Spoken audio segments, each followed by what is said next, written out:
Assalamualaikum warahmatullahi wabarakatuh. Halo sobat mahasiswa. Kita bertemu kembali di seri pembelajaran akuntansi keuangan menengah dan kali ini kita sudah masuk di bab 22. Karena bab ini cukup banyak, maka bab ini dibagi menjadi dua bagian. Bab 22 akan membahas tentang perubahan akuntansi dan analisis kesalahan di dalam akuntansi. Buku yang digunakan adalah Intermediate Accounting IFRS Edition edisi yang ketiga karya Kieswe, Wigan, and Warfield. Dan beberapa istilah yang digunakan di dalam slide ini sudah disesuaikan dengan PSAK nomor 25. Ada dua materi yang akan dibahas pada bagian pertama ini. Yang pertama adalah mendiskusikan jenis-jenis perubahan di dalam akuntansi dan akuntansi untuk perubahan terhadap kebijakan akuntansi. Dan yang kedua, menjelaskan akuntansi dan pelaporan untuk perubahan di dalam estimasi yang biasa dilakukan di dalam proses akuntansi. Baik, kita masuk ke materi yang pertama, yaitu mendiskusikan jenis-jenis perubahan apa saja di dalam akuntansi dan bagaimana akuntansi atas perubahan di dalam kebijakan akuntansi. Ada beberapa hal yang melatar belakangi terjadinya perubahan di dalam kebijakan akuntansi. Berbagai pilihan yang ada di dalam hal ini disebabkan karena adanya berbagai pilihan yang ada di dalam akuntansi, di mana beberapa pilihan tersebut umumnya akan dapat mengurangi daya banding atas informasi keuangan yang disajikan dalam bentuk laporan keuangan. Dan beberapa pilihan tersebut bisa saja akan mengaburkan data tren masa lalu yang bermanfaat bagi para pembaca laporan keuangan atau pengguna laporan keuangan di dalam pengambilan keputusan manajemen atau pengambilan keputusan ekonominya. Ada beberapa jenis perubahan di dalam akuntansi. Yang pertama adalah perubahan terkait dengan kebijakan dan yang kedua adalah perubahan terkait dengan estimasi. Apabila Anda mempelajari beberapa materi-materi yang sudah dibahas sebelumnya, maka Anda akan paham apa yang dimaksud dengan kebijakan akuntansi dan apa saja estimasi-estimasi yang selalu dilakukan di dalam proses pelaksanaan akuntansi itu sendiri. Perlu diketahui bahwa error atau kesalahan apabila terjadi di dalam proses akuntansi akan dipertimbangkan sebagai bagian dari perubahan akuntansi. Apa yang dimaksud dengan perubahan di dalam kebijakan akuntansi?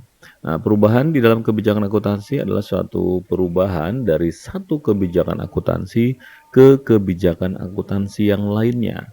Apa saja contohnya? Ya, contohnya adalah misalkan mengubah metode dari average cost ke metode FIFO atau LIFO di sini terkait dengan pencatatan persediaan atau inventory. Kemudian perubahan yang lainnya misalkan dari metode cost recovery ke metode percentage of completion yang kalau Anda pelajari di sini ada dibahas di aset tetap, khususnya aset yang berkaitan dengan proses konstruksi. Kemudian penerapan kebijakan baru dalam rangka mengakui terjadinya suatu transaksi yang baru pertama kali atau yang pernah terjadi di masa lalu tetapi nilainya tidak material akan dianggap sebagai tidak termasuk dalam perubahan akuntansi. Nah, ini yang perlu ditekankan. Kemudian ada 3 pendekatan dalam melaporkan perubahan akuntansi. Dan ketiga-tiganya berkaitan dengan suatu periode.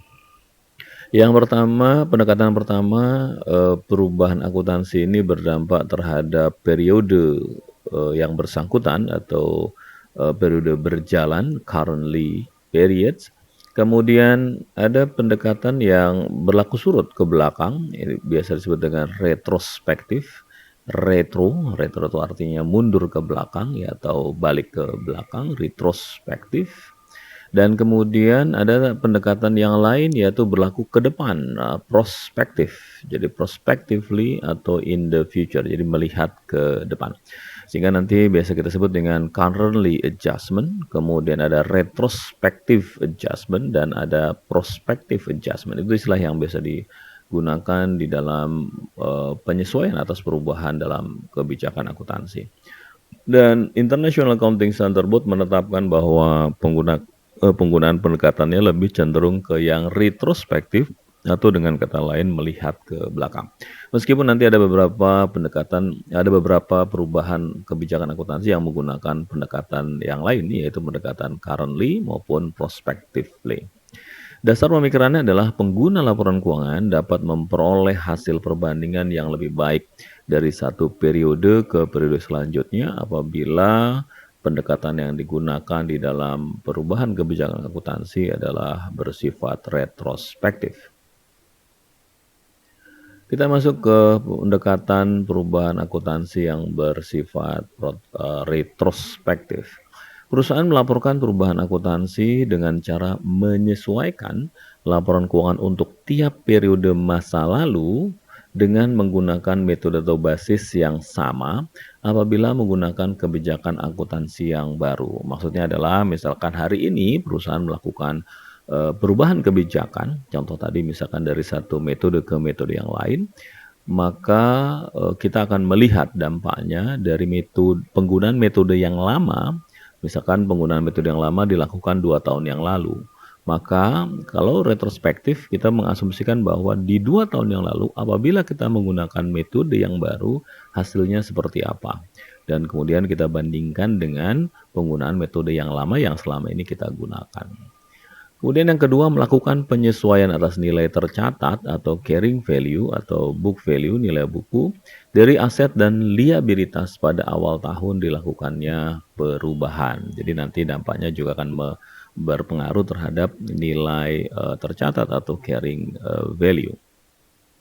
Juga melakukan penyesuaian yang diperlukan terhadap saldo laba karena kita bicara tentang retrospektif jadi menyangkut periode-periode yang lalu atau tahun-tahun yang lalu di mana perubahan ini umumnya berkaitan dengan expense atau bahkan mungkin revenue di mana kita tahu revenue dan expense di tahun-tahun yang lalu sudah ditutup ke akun saldo laba atau return earning. Nah, oleh karenanya penggunaan retrospective adjustment ini umumnya akan berdampak terhadap penyesuaian penyesuaian terhadap saldo laba itu sendiri atau mungkin juga penyesuaian terhadap komponen ekuitas lainnya yang sesuai atau aset bersih pada awal tahun dilakukannya perubahan. Jadi nanti kita lihat ya kasusnya seperti apa dan kemudian dampak penyesuaiannya bisa saja ke saldo laba, kemudian bisa ke komponen ekuitas lainnya atau mempengaruhi aset bersih. Aset bersih adalah aset dikurangi dengan liabilitas.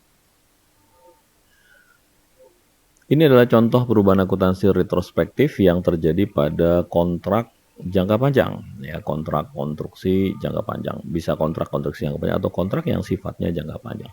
Untuk kasus ini adalah kontrak konstruksi. Contoh, Denson SA selama ini menghitung penghasilan yang berasal dari kontrak konstruksi jangka panjang dengan menggunakan cost recovery atau zero profit method. Ya, metode ini sudah dibahas di chapter-chapter yang lalu, khususnya terkait dengan aset tetap. Dan Anda bisa cek kembali, aset tetap bisa dibahas di aset tetap, Anda bisa cek juga di pengakuan bab tentang pengakuan pendapatan. Pada tahun 2019, ingat di sini tahun 2019, perusahaan melakukan perubahan ke metode percentage completion. Sehingga Anda bisa lihat di sini perusahaan melakukan perubahan dari satu metode atau kita sebut dengan kebijakan akuntansi ke kebijakan akuntansi yang lain, yaitu dari cost recovery method berubah menjadi percentage of completion method di tahun 2019. Jadi dengan kata ini selama ini perusahaan menggunakan cost recovery, namun di tahun ini 2019 perusahaan mengubah metodenya. Manajemen meyakini bahwa pendekatan ini akan memberikan pengukuran yang lebih tepat terhadap penghasilan yang diperolehnya. Untuk tujuan perpajakan, perusahaan tetap menggunakan cost recovery dan berencana untuk tetap melanjutkan penggunaan ini di masa mendatang. Asumsikan tarif pajak yang berlaku adalah 40%. Bagaimana dampaknya? Mari kita perhatikan ketika perusahaan menggunakan cost recovery method, Anda bisa lihat mulai dari tahun 2017 ya, sekarang tahun 2019 ya, asumsinya saat ini adalah Anda berada di tahun 2019 di mana selama 3 tahun 2017, 2018 dan 2019 kondisinya menjadi seperti ini kalau Anda lihat dari income statement yang di sini parsial artinya dipotong ya. Jadi Anda diambil bagiannya saja, di mana income before income tax, ya, income before income atau pendapatan sebelum pajak di tahun 2017 400, kemudian income tax-nya 40% ya 160, sehingga net income-nya 240. Demikian di tahun 2018 income before income tax-nya 160, kemudian income tax-nya 40%, 64, dan net income-nya 96. Di tahun 2019 income before income tax-nya 190.000, kemudian income tax-nya 76.000, dan net income-nya adalah 114. Nah, apabila perusahaan menggunakan percentage of completion sejak tahun 2017, ini asumsinya ya, maka jadi ini mekanisme yang dilakukan kalau Anda menggunakan retrospective adjustment. Jadi Anda menghitung seolah-olah apabila dari tahun 2017 Anda sudah menggunakan percentage of completion method, maka hasilnya akan nampak seperti ini. Di mana tahun 2017 income before income tax-nya 600, income tax-nya 40%, dan net income-nya 360. Di 2018 income before income tax-nya 180 dan net income-nya 108. Dan di tahun 2019 income before income tax-nya 200 dan net income-nya 120, yang kalau Anda membandingkan net income tiap-tiap periode sangat berbeda, di mana penggunaan percentage of completion method akan menghasilkan net income yang lebih tinggi dibandingkan menggunakan cost recovery method. Oleh karenanya Anda bisa melihat seperti ini ya, ini adalah data untuk perubahan retrospektif yang tadi dibahas.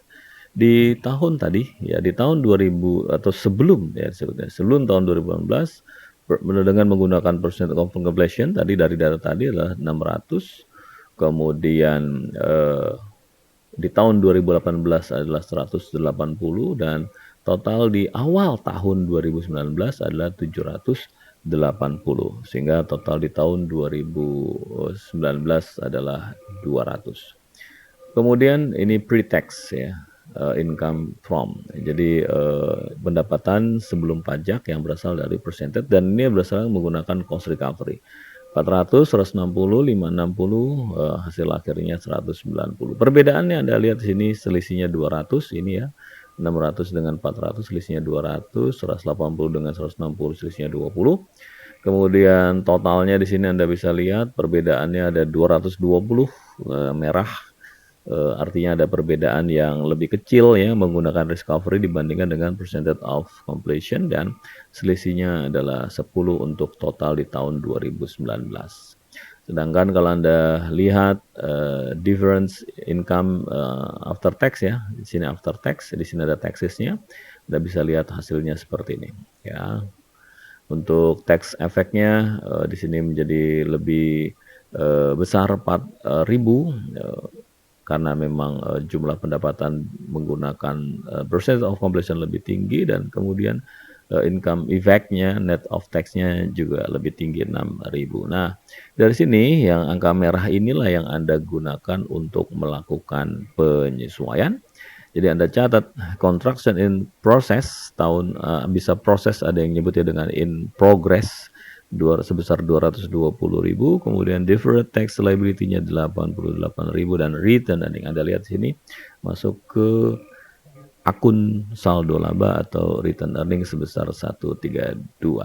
Nah, ini yang disebut dengan retrospective adjustment, di mana perusahaan melakukan penyesuaian dengan memperhatikan data-data di masa yang lalu.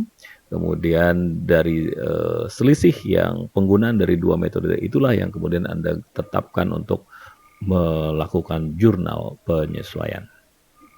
Dan kata kuncinya adalah di sini ya. Jadi umumnya retrospektif itu karena menyangkut masa lalu akan mempengaruhi return earnings atau ekuitas, akun ekuitas lainnya. Yang paling banyak digunakan adalah return earnings.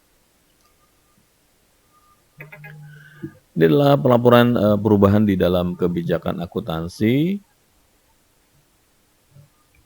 Pengungkapan utama yang perlu dilakukan di dalam perubahan kebijakan akuntansi ini adalah yang pertama ini. Ya, jadi ketika Anda melakukan perubahan kebijakan, maka perubahan tadi harus disajikan atau diungkapkan di dalam catatan atas laporan keuangan.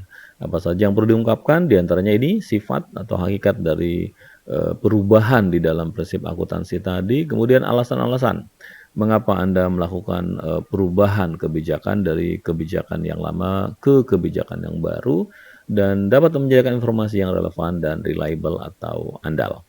Untuk periode berjalan dan setiap periode sebelumnya yang telah dilaporkan sejauh dapat dilakukan, maka perlu disampaikan berapa jumlah penyesuaian yang terkait dengan tiap lini item yang ada di laporan keuangan yang terdampak, dan bila perlu juga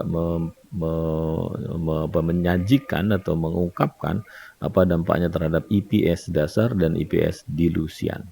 Dan juga bisa diungkapkan jumlah penyesuaian yang berkaitan dengan periode sebelum semua perubahan dilakukan sejauh dapat dilakukan. Ini adalah bentuk transparansi atau akuntabilitas kita kepada pembaca laporan keuangan atas perubahan kebijakan yang dilakukan oleh perusahaan. Ini contoh pengungkapan yang dilakukan oleh Denson atas apa yang dilakukannya tadi. Anda bisa baca, ini adalah keterangan yang dibuat oleh Denson atas perubahan satu metode ke metode yang lain, yaitu dari cost recovery menjadi percentage completions. Ini adalah penyesuaian saldo labanya. Jadi saldo awal dari saldo laba yang sebelumnya sebesar 1.360.000 di tahun 2017. Ini sebelum perubahan. Jadi Anda bisa perhatikan perbedaan antara before change dan after change nanti. Maaf. Jadi Anda bisa lihat di sini adalah return earnings sebelum perubahan di tahun 2019, 18, 2017. Kalau tadi kan hanya laba ya, di sini sudah terkait dengan return earning-nya.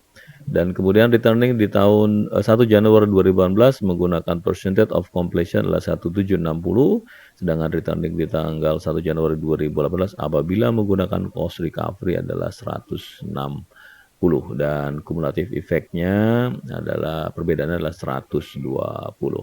Dan ini adalah kondisi after change ya, setelah terjadi perubahan ya di sini. Perubahan 120 tadi sehingga mengakibatkan return earning per 1 Januari setelah disesuaikan di tahun 2018 adalah 1.720, dan nanti di tahun 2019 adalah 1.828.000. Ini dampak perubahan apabila terhadap return earning apabila terjadi perubahan metode dari satu metode ke metode yang lain.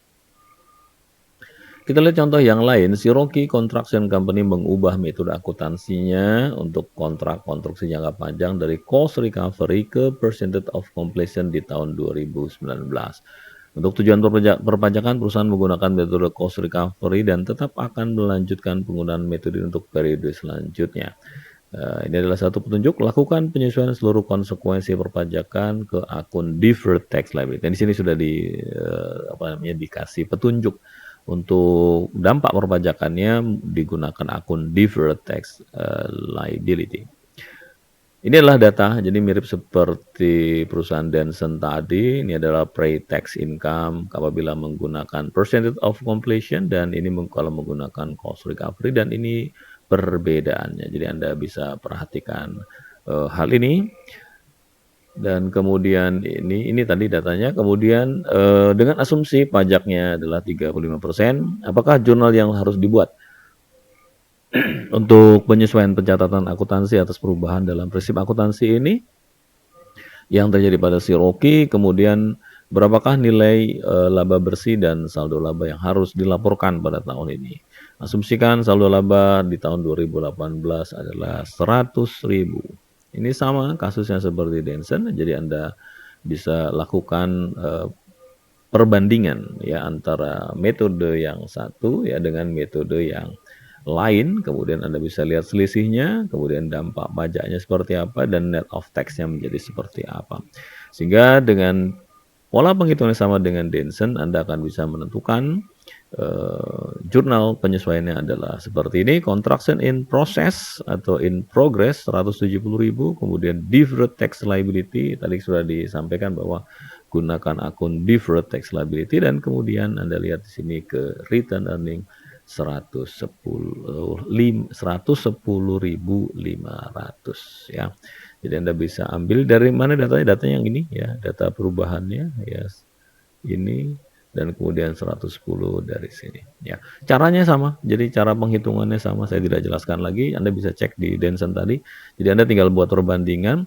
Di sini diasumsikan perubahannya dilakukan 1 Januari 2019 sehingga Anda menghitungnya sampai dengan akhir tahun 2019 saja ya. Jadi perubahan tadi yang kemudian di jurnal seperti ini, dan di tahun 2019 tentu saja perusahaan sudah menggunakan metode yang baru begitu. Ini adalah laporan keuangan komparatif dari Shiroki. Anda bisa lihat seperti ini ya. Jadi pre-tax income-nya di tahun 2018 di restate ya, dilakukan penyesuaian menjadi 780 ya. Kemudian income tax-nya 35%-nya 273 dan net income-nya 507.000 ya. Kemudian perubahan akuntansinya tadi sebelum di awal tadi 100.000 untuk return earning awalnya, dan kemudian ditambah dengan net income yang baru ini 507 sehingga return earning akhirnya menjadi 607.000. Di tahun 2019 pre-tax-nya 700.000, income tax-nya 35%, net income-nya 455. Kemudian saldo awalnya adalah awalnya sebelumnya adalah 496.500. Kemudian perubahan akuntansinya 123.500 sehingga terjadi restated 607.000 ya. Ini sama dengan ini. Jadi kalau Anda perhatikan angka 607 ini sama saldo akhir sama dengan saldo awal ya. Kemudian net income yang diperoleh di tahun 2019 adalah 455 sehingga ending return earning di tahun 2019 menjadi 7.062.000. Kita lanjutkan juga dengan terkait dengan perubahan akuntansi retrospektif pada metode persediaan. Jadi kalau tadi pada konstruksi jangka panjang, kontrak konstruksi jangka panjang, kita masuk ke metode persediaan. Selama ini Lancer Company melakukan pencatatan atas persediaannya dengan menggunakan average method atau average cost method. Pada tahun 2019 perusahaan memutuskan untuk mengubah metodenya menjadi FIFO, first in first out atau FIFO. Karena manajemen berkeyakinan bahwa dengan metode yang baru ini akan dapat menyediakan ukuran yang lebih tepat untuk menghitung biaya persediaan. Kalau Anda bertanya, mengapa dulu tidak gunakan saja menggunakan FIFO sejak lama kalau memang FIFO dipandang adalah suatu pengukuran yang tepat. Ya, kita tidak tahu kebijakan perusahaan di masa yang lalu seperti apa. Bisa saja di masa yang lalu mereka memandang bahwa average jauh lebih tepat dibandingkan metode yang lain. Namun, karena perubahan situasi, lingkungan bisnis dan yang lainnya, di tahun ini perusahaan memandang FIFO lah atau FIFO lah yang akan menyediakan pengukuran yang lebih tepat. Jadi kita tidak tahu background-nya dan latar belakang itulah yang harus diungkapkan di dalam catatan atas laporan keuangan perusahaan. Informasi tambahan yang diberikan terkait dengan contoh Lancer Company ini adalah satu, Lancer Company memulai kegiatannya pada tanggal 1 Januari 2017 dan pada tanggal ini pemegang saham berinvestasi sebesar 100.000 ke dalam usaha untuk ditukar dengan saham biasa. Artinya 100.000 ini bentuknya adalah saham biasa. Kemudian seluruh penjualan, pembelian, dan beban operasi selama periode 2017-2019 dilakukan secara tunai. Sehingga arus kas Lancer selama periode ini menunjukkan sebagai berikut. Ini 2017, 18, 19. Kemudian di sini ada sales-nya, ya. Kemudian di sini ada purchase, ya. Ada operating expenses, dan ada cash flow from operations.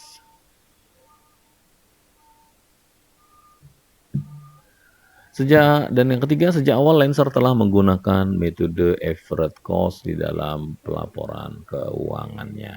Ya, dan di tahun 2019 perusahaan mengubah menjadi FIFO atau FIFO. Persediaan dihitung berdasarkan metode average dan FIFO atau FIFO sepanjang tahun 2017 sampai dengan 2019 apabila diperbandingkan seperti ini ya. Seperti yang sebelumnya di contoh sebelumnya, jadi ketika ada perubahan metode yang perlu Anda lakukan untuk menghitung retrospective adjustment adalah Anda menghitung atau menghitung penggunaan masing-masing metode maksud saya. Jadi Anda hitung kalau menggunakan average cost dan Anda hitung kalau sejak awal sudah menggunakan FIFO. Contoh gitu ya, seperti kasus ini karena baru dimulai 2017 masing-masing mulai dengan angka 0 ya. Kemudian di akhir 2017 apabila menggunakan average cost hasilnya 10.000 begitu. Coba Anda hitung kalau menggunakan FIFO sejak awal 2017 maka hasilnya adalah 12.000 sehingga ada perbedaan 2.000. Begitu cara menggunakan retrospective adjustment. Demikian pula di tahun 2018, jadi Anda hitung kalau menggunakan average berapa, menggunakan FIFO berapa. Kemudian di tahun 2019 apabila menggunakan average cost berapa dan kalau menggunakan FIFO berapa. Seperti itu caranya. Jadi Anda bandingkan saja kedua metode tadi dengan asumsi dimulai pada periode yang sama dan Anda bisa melihat dampaknya atau difference-nya. Perbedaan ini bisa positif bisa negatif ya. Kebetulan untuk contoh di kasus ini selisihnya adalah positif. Dengan kata lain, FIFO menghasilkan angka yang lebih tinggi dibandingkan average cost. Kemudian data lainnya harga pokok penjualan apabila menggunakan average dan menggunakan FIFO juga seperti ini. Jadi Anda bandingkan cost of goods sold-nya untuk average dan FIFO serta perbedaannya. Jadi sama ya Anda gunakan masing-masing ya, Anda gunakan masing-masing. Kemudian Anda hitung selisihnya berapa ya. Dan di nomor 6 IPS tidak disebutkan di dalam laporan laba rugi sehingga kita tidak bisa menghitungnya. Seluruh dampak pajak di atas ilustrasi ini diasumsikan kita abaikan dulu ya, karena kita mau melihat bagaimana retrospective adjustment dilakukan apabila terjadi perubahan metode pada persediaan. Dan ini adalah dampak terhadap income statement-nya ya, jadi income statement Lancer di tanggal 31 Desember untuk tiap-tiap tahun 2017, 2018, 2019 kalau menggunakan average ya cost ya. Ini kondisinya seperti ini. Kemudian return earning Lancer untuk tahun 2017, 18, 19 ketika dia menggunakan juga average cost ya. Dan ini adalah financial position statement-nya atau statement of financial position-nya juga apabila menggunakan average cost untuk 2011, 18, 19. Dan kemudian statement of cash flow-nya juga ketika menggunakan average cost untuk 2017, 18, 19. Jadi Anda bisa cek ya angka-angkanya, silakan saja. Karena saya lebih fokus untuk menjelaskan dampak perubahan metode ini yang kita sebut dengan retrospective adjustment tadi. Di ilustrasi berikutnya nanti di slide berikutnya menunjukkan laporan laba rugi, laporan saldo laba, posisi keuangan dan arus kas dari Lancer untuk 2017 kalau menggunakan FIFO. Jadi tinggal Anda bandingkan juga ya. Di mana laporan arus kas berdasarkan FIFO sama dengan menggunakan average cost. Kemudian laba bersih tiap periodenya berbeda. Oh ya, kalau Anda tanya kenapa sama? Ya karena perusahaan tadi asumsinya transaksinya menggunakan cash basis ya. Kemudian tidak ada dampak arus kas dari perbedaan ini terhadap laba bersih dan apabila kita perhitungkan pajak penghasilan dampak arus kasnya akan tampak hasilnya ya karena tadi diasumsikan pajak kita abaikan terlebih dahulu.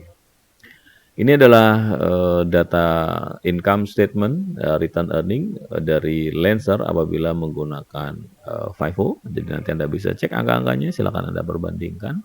Ini adalah statement of financial position dan cash flow statement kalau menggunakan FIFO ya. Berdasarkan penerapan retrospektif ya, perubahan penilaian persediaan ke metode FIFO ini berdampak terhadap nilai persediaan, terhadap harga pokok persediaan, terhadap laba bersih dan juga terhadap saldo laba. Jadi Anda bisa lihat ya bahwa nilai persediaan ini ya dampaknya ke harga pokok karena harga pokok itu mencerminkan nilai penjualan yang menggunakan basis cost ya. Dan nilai persediaan berubah, harga pokok persediaan berubah tentu saja berdampak ke laba bersih dan laba bersih akan berdampak ke saldo laba. Untuk mencatat perubahan tersebut maka perlu dibuat jurnal retrospective adjustment sebagai berikut. Jadi Anda tinggal lihat perbedaan yang terjadi atau dampak perbedaan yang terjadi terhadap income statement ya. Jadi ini yang ini ya dari 5.000 ini. Jadi Anda tinggal karena di sini lebih besar ya, jadi menghasilkan angka yang lebih besar. Jadi Anda mendebit inventory 5.000 dan mengkredit return earning. Ya. Jadi Anda dari mana lebih besar ini Anda lihat ya. Jadi total inventory-nya lebih besar dibanding menggunakan FIFO dibandingkan kalau menggunakan average, sehingga Anda harus tambahkan sebesar selisihnya yaitu 5.000 dengan cara mendebit inventory dan mengkredit return earning. Jadi kalau Anda bingung kreditnya apa, untuk retrospektif sudah saya sampaikan tadi, lebih cenderung akan menggunakan akun return earning atau saldo laba. Lancer melaporkan laba bersih berdasarkan metode yang baru, yaitu FIFO untuk tahun 2018 dan 2019. Secara retrospektif, menyesuaikan laporan laba rugi di tahun 2018 dan melaporkan informasi berdasarkan metode FIFO. Di dalam catatan atas laporan keuangan, perlu dijelaskan hakikat perubahan, mengapa perusahaan melakukan perubahan, jadi alasannya, dan tahun-tahun mana saja yang terdampak atas perubahan tersebut, serta menyajikan data atas perbedaan yang penting antara jumlah yang dilaporkan menggunakan metode yang lama yaitu effort cost dengan menggunakan metode yang baru yaitu FIFO. Itu adalah pengungkapan. Apabila Lancer menyajikan laporan keuangan komparasi tahun 2018 dan 2019 menggunakan FIFO, maka Lancer perlu mengubah saldo awal saldo laba tahun 1 Januari 2018, dan perbedaan ini dapat dihitung sebagai berikut. Ini return earning 1 Januari 2018 menggunakan FIFO, hasilnya adalah 122.000, dan kalau menggunakan effort cost hasilnya 120 dan selisihnya adalah 2.000 sebagai cumulative effect difference. Perbedaan sebesar 2.000 ini merupakan dampak kumulatif ya, karena Anda lihat tadi kan 5, kalau Anda lihat sini ya 5.000 ya return earning-nya, tetapi sini adalah yang 2.000 lah dampak kumulatifnya.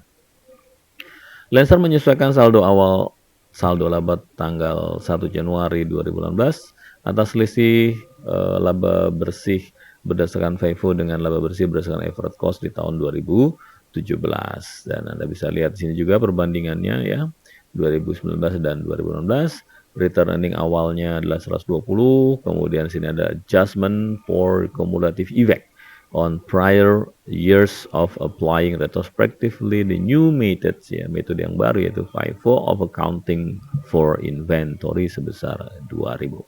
Sehingga return earning 1 Januari setelah disesuaikan di tahun 2018 122 dan di tahun 2019 menjadi 225. Net income yang dihasilkan 2018 adalah 103 sehingga return earning-nya 225 ini ke sini ya. Dan kemudian net income di tahun 2019 89.000 sehingga return earning-nya menjadi 314.000 di tahun 2019. Mari kita lihat apa dampak langsung dan tidak langsung dari satu perubahan kebijakan akuntansi. Dampak langsungnya adalah IASB menetapkan bahwa perusahaan harus ya di sini harus menerapkan dampak langsung dari perubahan dalam kebijakan akuntansi tadi secara retrospektif. Ini kalau ada perubahan kebijakan akuntansi, maka jawabannya gunakan retrospective adjustment. Dampak tidak langsungnya merupakan segala perubahan ya. Jadi apapun perubahan yang terjadi terhadap arus kas perusahaan pada periode berjalan atau periode-periode yang sudah lalu atau periode yang akan datang, maaf ya. Periode berjalan atau periode yang akan datang.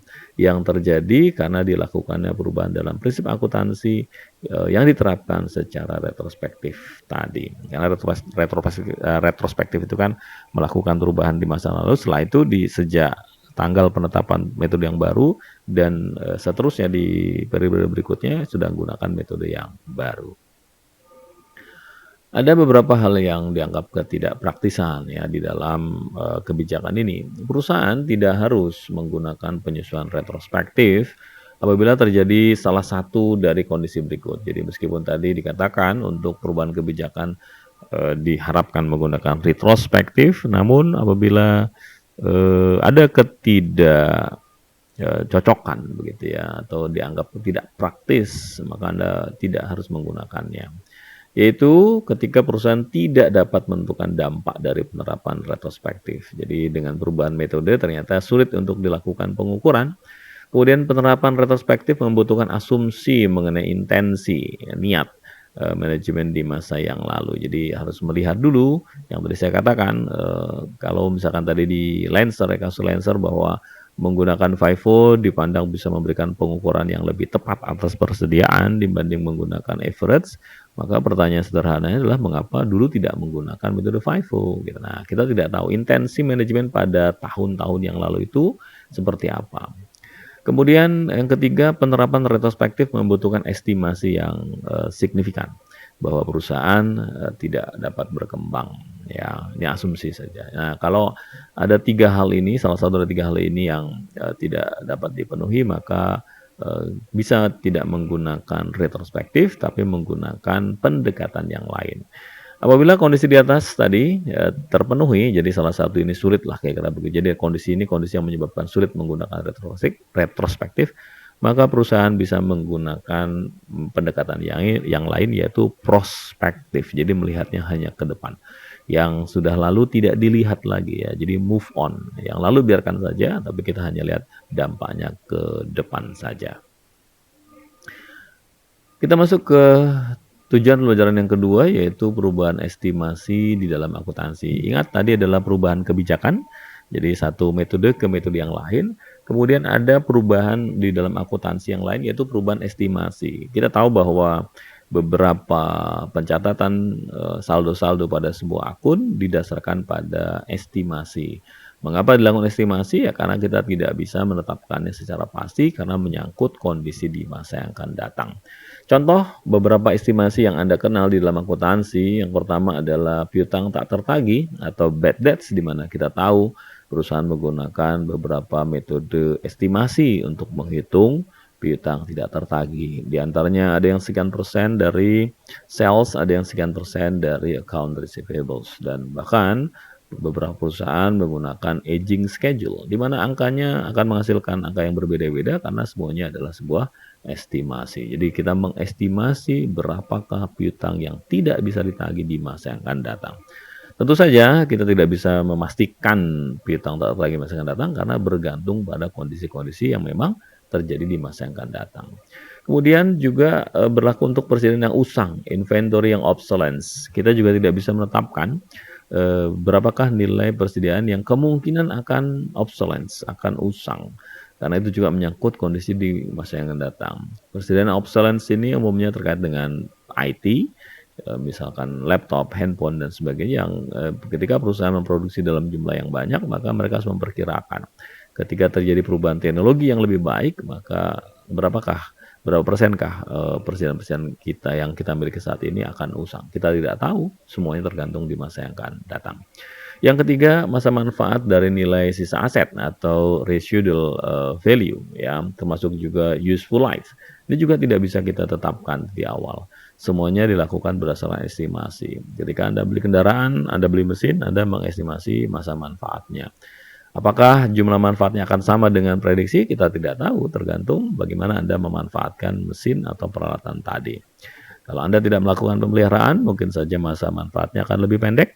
Tetapi kalau Anda melakukan pemeliharaan lebih baik, mungkin saja masa manfaatnya bisa lebih panjang. Demikian pula dengan nilai sisanya. Inilah estimasi. Kemudian yang keempat, periode manfaat dari biaya yang ditangguhkan atau period benefit by deferred cost. Yang kelima, liabilities dari biaya garansi dan pajak penghasilan, liabilities for warranty cost, dan income tax-nya juga masih prediksi. Yang tadi juga sama ya, deferred cost ini juga diestimasi, warranty juga diestimasi. Kemudian yang keenam, pemulihan cadangan mineral, recoverable mineral reserve, ya ini juga sama ya. Memang tidak dibahas di materi-materi sebelumnya terkait dengan bagaimana perusahaan menghitung cadangan mineral. Yang pasti untuk sumber daya alam yang ada di perut bumi tidak ada satupun manusia yang bisa mengestimasi persis berapa jumlah atau memastikan ya secara persis berapa jumlah yang ada di dalam perut bumi tadi. Semuanya dilakukan secara estimasi. Kemudian perubahan dalam estimasi depresiasi. Depresiasi adalah satu metode yang dilakukan secara sistematis dan kita tahu ada banyak metode yang digunakan di sana, dan untuk menghitung depresiasi juga menggunakan estimasi karena bergantung tadi yang nomor 3 di sini tergantung dari masa manfaat dan nilai sisa. Kemudian yang ke-8, nilai wajar aset keuangan dan liabilitas keuangan atau fair value of financial asset dan financial liabilities juga sama. Sulit diprediksi karena nilai wajar aset keuangan dan liabilitas keuangan ini sangat bergantung pada kondisi ekonomi di masa yang akan datang. Sehingga nilai wajarnya pun beberapa hal dilakukan secara estimasi. Ya, menggunakan apa? Ada yang menggunakan present value atau nilai kini dan menggunakan nilai lainnya. Mari kita masuk ke pelaporan yang prospektif. Jadi kalau tadi sudah dibahas sebelumnya tentang retrospektif, ya, jadi retros ke belakang gitu, maka sekarang kita lihat prospek, kita bicara ke depan. Perubahan dalam estimasi akuntansi. Nah, jadi untuk estimasi akuntansi biasanya dilaporkan dengan menggunakan prospectively atau prospective adjustment atau di situ dengan secara prospektif. Penghitungan perubahan estimasi dilakukan pada periode perubahan. Jadi ingat ya, jadi melakukan penghitungannya ya pada saat kapan periode perubahan itu dilakukan. Apabila perubahan estimasi tersebut mempengaruhi periode itu saja. Dan kedua, periode terjadi perubahan dan periode masa datang. Ya, jadi sekarang dan masa datang apabila perubahan estimasi tadi mempengaruhi baik periode saat ini terjadi perubahan maupun periode di masa yang akan datang. Ini yang tadi disebut dengan currently sebenarnya ya. Jadi perubahannya hanya pada periode ini saja. IASB memandang perubahan estimasi sebagai sebuah koreksi atau correcting. Kita menyebutnya dengan correcting journal entries. Dan penyesuaian atau adjustment. Jadi disebut dengan adjustment and correcting journal. Yang normal dan berulang dan melarang. Nah, ini ada penegasan ya, menerapkan penyesuaian retrospektif. Jadi kesimpulannya, kalau perubahan estimasi, maka gunakanlah prospektif dan tidak boleh menggunakan retrospektif. Retrospektif hanya digunakan apabila perubahan akuntansinya dalam bentuk perubahan kebijakan atau perubahan metode akuntansi. Mari kita lihat contohnya. Arcadia membeli peralatan sebesar 510.000, diestimasi masa manfaatnya 10 tahun, nilai sisanya 10.000. Depresiasi telah dicatat selama 7 tahun dengan menggunakan metode garis lurus.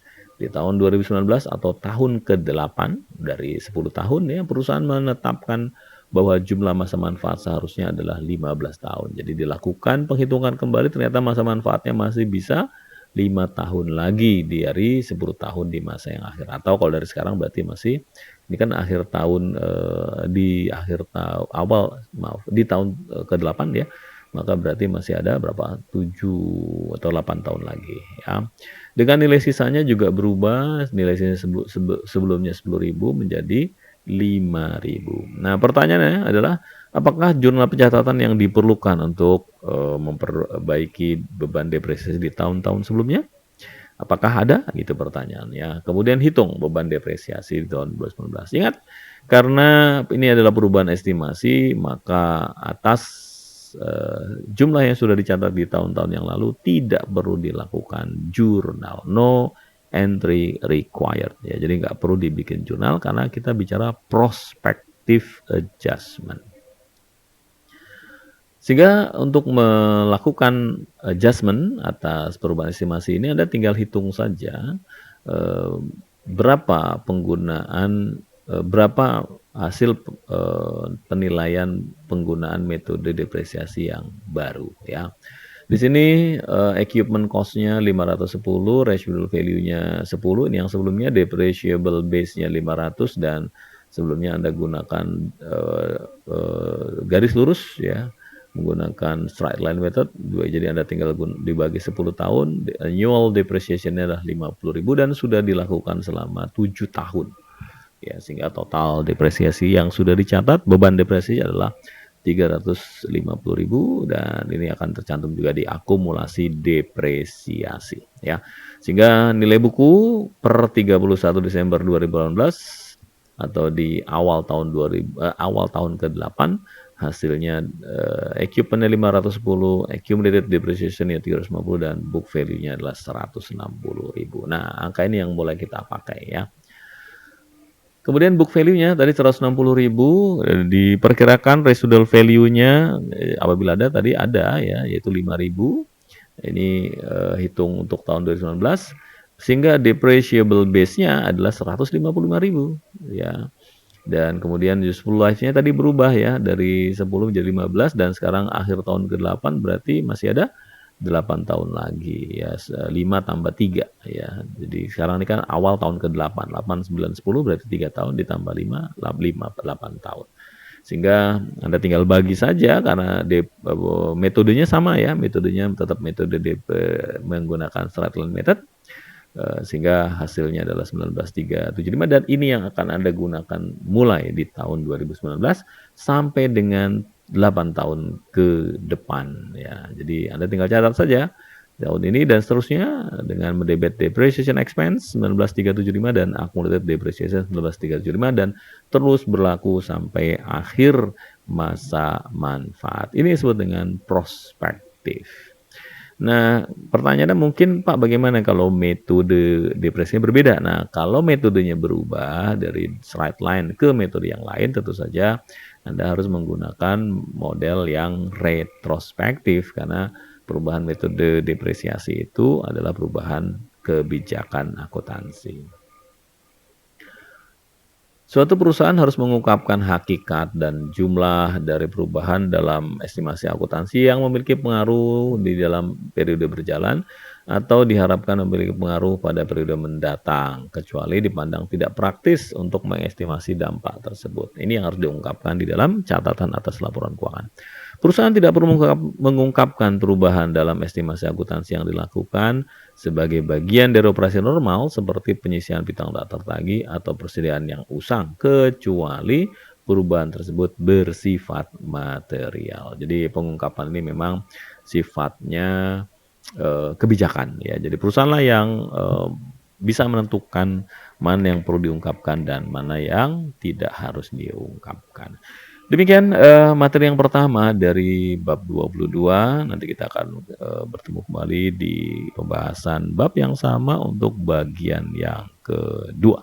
Dan sebelum masuk ke bagian yang kedua, ada baiknya Anda pelajari kembali materi ini untuk paling tidak mengingat kembali apa bedanya retrospektif dan prospective adjustment. Baik, kita bertemu kembali di video berikutnya. Terima kasih. Wassalamualaikum warahmatullahi wabarakatuh.